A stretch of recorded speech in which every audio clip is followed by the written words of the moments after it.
welcome to my channel. I'm Tiffany, a retired librarian turned homeschool mom. And in this video, we're going to talk about one of my favorite childhood books. Sorry, cat on my lap. Now we have a cat going to the door. My calico Kendra has decided to join us.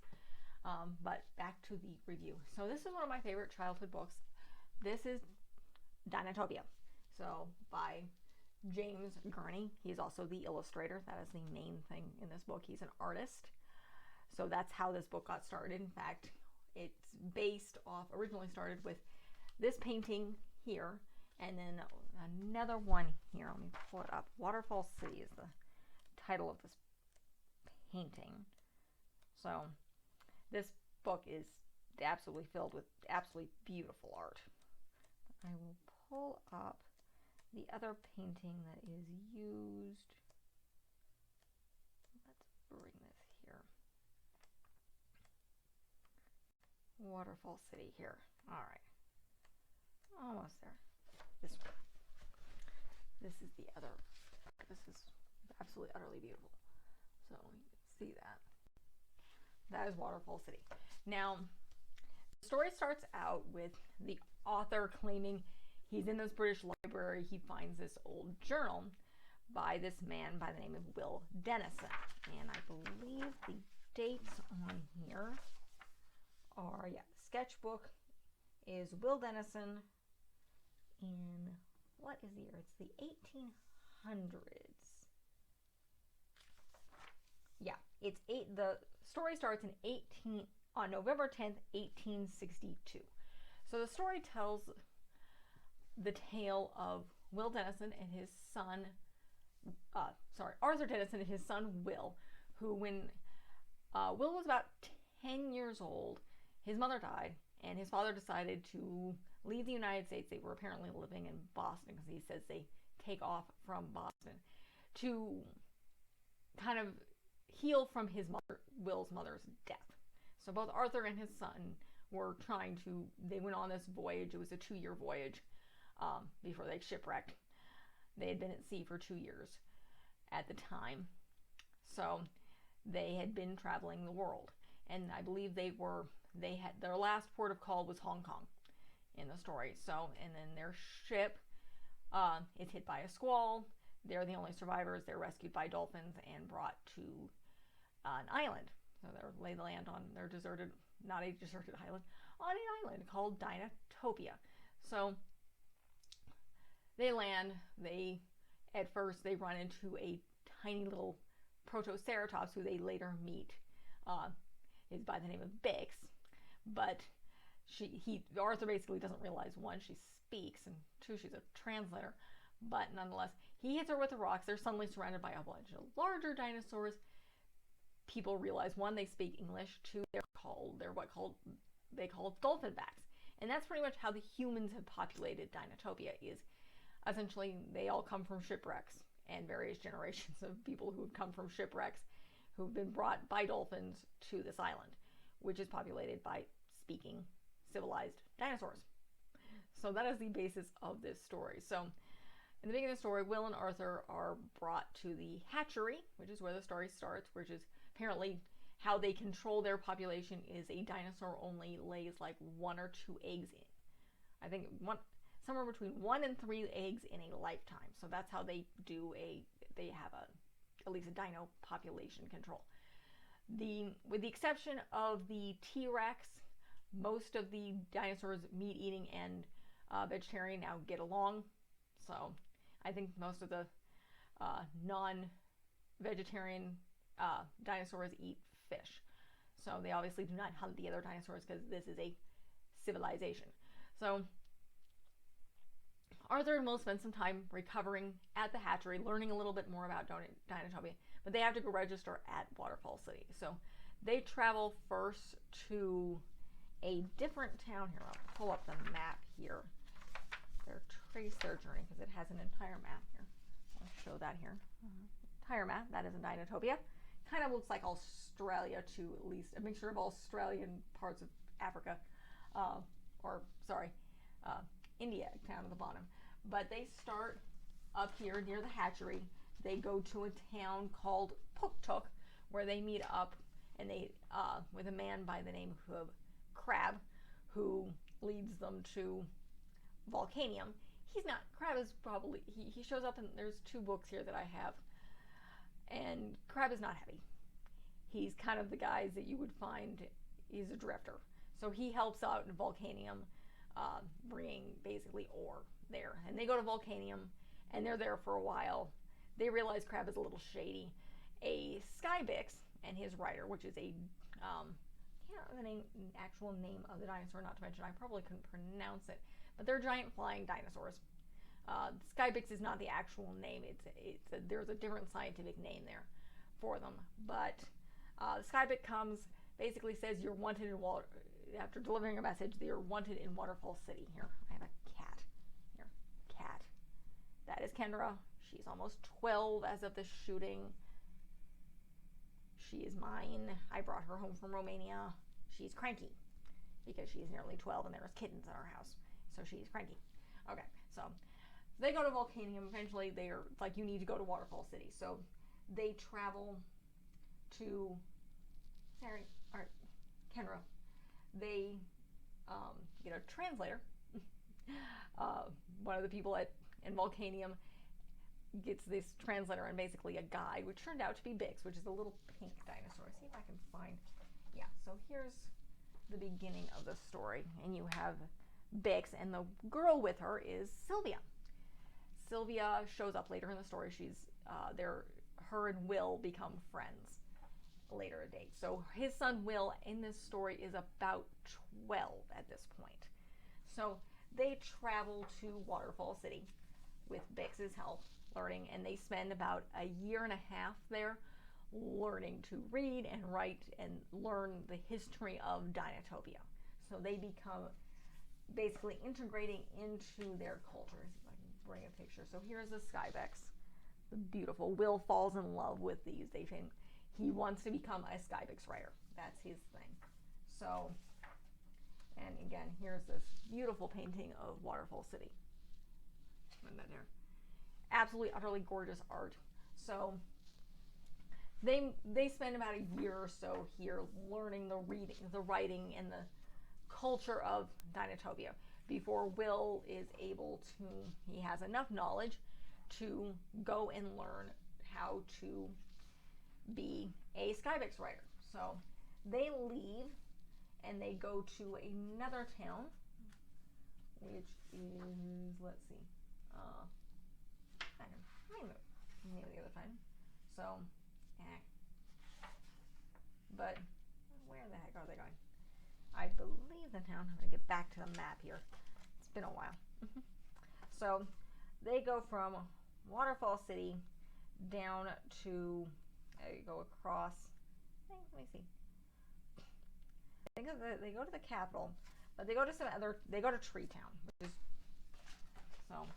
Get an idea. Bring up a waterfall. Waterfall City is here. Tree Town is up here, and then they spend a lot of time in Tree Town, where Will learns various things about balance and athleticism. He meets back up with Sylvia. He starts learning more about dinosaur culture. There are kittens at my door. But Kendrick's not like the kittens. There are kittens at my door. Okay. Yeah, that's Obby. If you can hear the meowing, that's Obby. He's a kitten. He's a large kitten. He's a large talkative black kitten, but right now he's over there. So, nonetheless, back to the story. So they're in Tree Town. Then they eventually end up down in Canyon City, which, let's see if I can find it on the map here.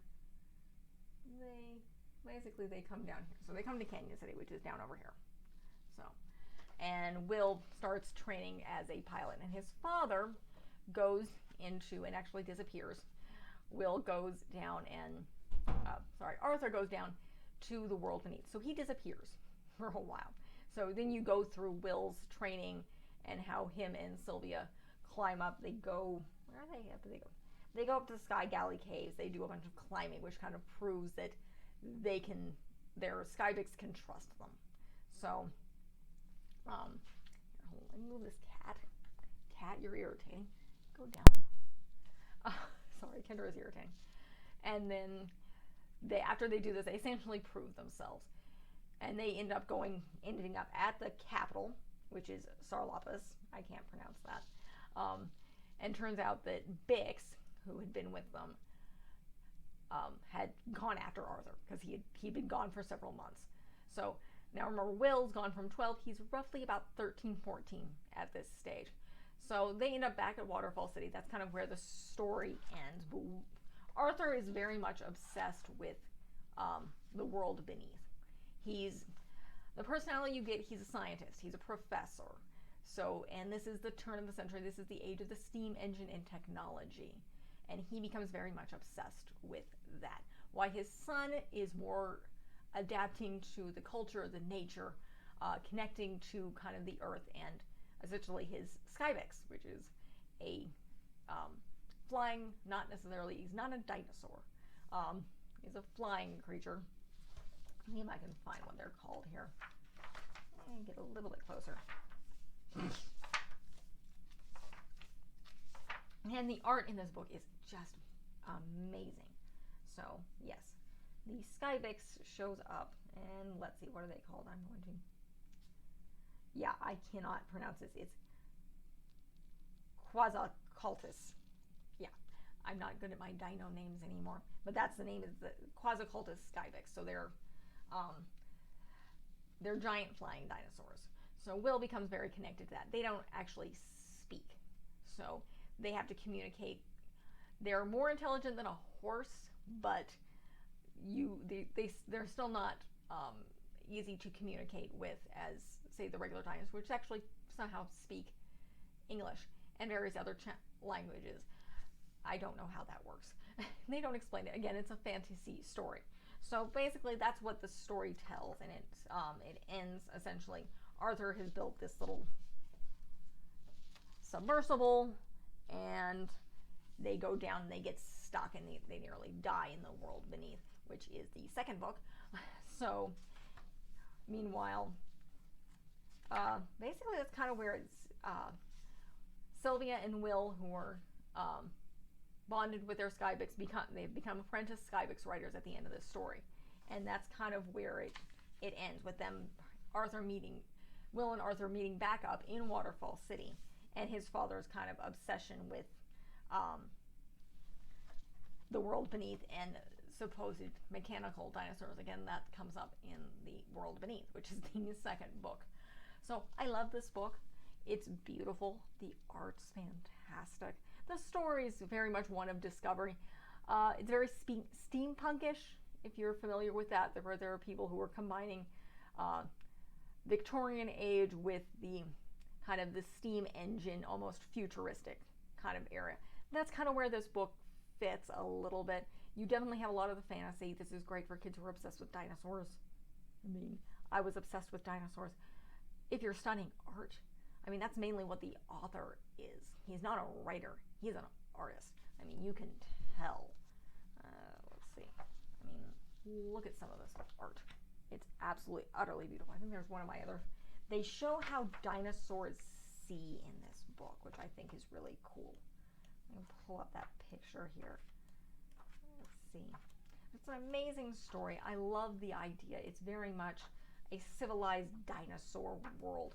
I know there's been weird TV shows. The one thing that I watched, I think the first thing, and it irritated the living daylights out of me. The TV show decided to make it an island out of time. Essentially, when it's modern age and you have Will Dennison's granddaughter, which, considering this is the 1860s, that makes no sense. So, but here's the art. So you have, this is what dinosaurs see, and then this is kind of what humans regulars see. So it's kind of an amazing painting. But yeah, the TV show, I kind of saw bits and pieces. It didn't seem to fit with the story. This story is very much a utopia. The dinosaurs very much get along. There's no money. People basically help each other. It's kind of that type of economy kind of thing, where everybody takes part. It's an ideal.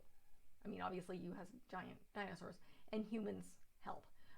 Crab is pretty much one of the only antagonists here.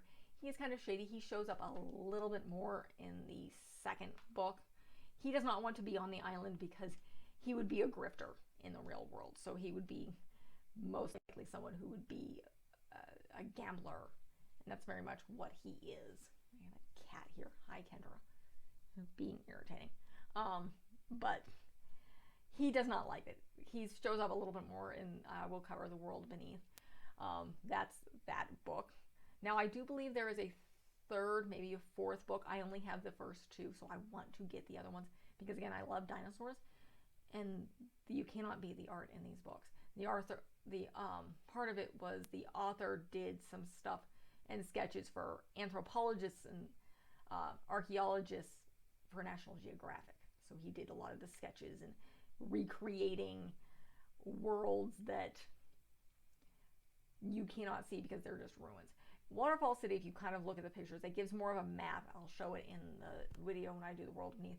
It's a combination of Alexandria and Venice. That would be my description. It's a combination of Alexandria and Venice. But again, this is a wonderful kind of coming of age story. It's a father-son story very much in many pieces because you have Will who's growing up. He's 12 when the story starts. And he's slowly becoming more and more of an independent man. You definitely see that more in the second book because it's two separate stories in a sense. Dad is going down below. The son is essentially doing his job. He's a Skybix writer. That's how it ends. He's an apprentice Skybix writer with his Skybix and his friend Sylvia. There is kind of a budding romance there. It's very much implied. So they don't actually get together. They become very, very close friends. It implies, particularly at the beginning when he sees her, he has a crush on her. She does not originally speak English. She speaks French.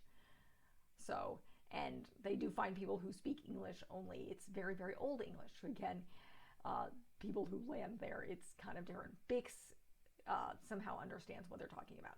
So, because also there's various other dolphin writers, or dolphin backs as they call them. In fact, Will is considered the first dolphin back to become a Skybix writer. So it's interesting. But again, I love the story. Get the cat off of it here. Fluffball. But again, this is absolutely, utterly beautiful. This is Dinotopia. I will link a copy to the book in the description, as well as a link to the author's website. I don't know if he sells the books. He might, but he sells a lot of art, particularly art for dinosaurs, dinosaur art, which is very, very beautiful. So, but that is Dinotopia. It's a fantastic book. It's definitely, I would say, it's not a story. You would read it bits and pieces, and it does kind of read like that. It goes along their journey, so it goes piece by piece. It's very hard to hold. I mean, this is a heavy book. It's a big book. This is a coffee, almost like a coffee table book, if those still exist. But it's gorgeous. It has beautiful art. It's a wonderful children's story of coming age, of father and son, of adventure. Very much in the frame of, it's kind of similar, only obviously much simpler to Journey to the Center of the Earth. That kind of classical adventure story where you're going bits and pieces. You have various different characters, only they're dinosaurs in most of this story. You also do get some interesting humans as well, but it's humans and dinosaurs, and it's a wonderful story. So that is it for this review. If you like what you see, I have a bunch of other children's book reviews. I do some homeschooling stuff, as well as some travel stuff, particularly as things open up. This film was taken right at the very end of the COVID-19 pandemic, so we're around end of May of 2021. So that's when this is being filmed, and encourage people watching this in 2021 please get vaccinated. Yes, it can suck, but please get vaccinated. But that is it for this review. Again, if you like what you see, like and subscribe. Thank you.